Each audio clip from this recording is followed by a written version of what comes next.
பிரச்சனை இல்லாத மனுஷர் யாருங்க இருக்காங்க? எல்லாருக்கும் பிரச்சனை இருக்குது. ஆனால் அந்த பிரச்சனையை நீங்கள் மேற்கொள்ளணும்னா உங்களுக்கு தைரியம் வேணுங்க. தைரியம் இருந்தால் தான் நீங்கள் வாழ்க்கையில் வருகிற பிரச்சனைகளை நீங்கள் மேற்கொள்ள முடியும். அந்த தைரியம் எப்பொழுது வரும்னா, ஆண்டவரை நேசித்தா தான் உங்களுக்கு தைரியம் வருங்க. தாவீது சிங்கத்தை மேற்கொள்கிறார், கரடியும் மேற்கொள்கிறாரு. எப்படின்னா, ஆண்டவரை நேசித்ததுனால தான். நீங்கள் ஆண்டவரை நேசிப்பீங்கன்னா உங்களுக்குள்ள கண்டிப்பாக தைரியம் வருங்க. அந்த தைரியத்தை ஆண்டவரே உங்களுக்கு கொடுப்பார். நீதிமொழிகள் 28:1 சொல்லுது, நீதிமான் சிங்கத்தை போல தைரியமாக இருக்கிறானா.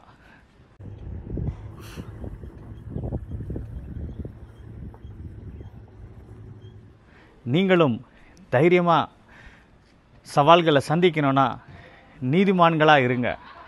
அது மாத்திரம் அல்ல, சவால்களை சந்திக்கணும்னா ஆண்டவரை நேசிங்க, கர்த்தருக்குள்ளாக இருங்க. இந்த நாள் உங்களுக்கு ஆசீர்வாதமாக இருப்பதாக. ஆமென்.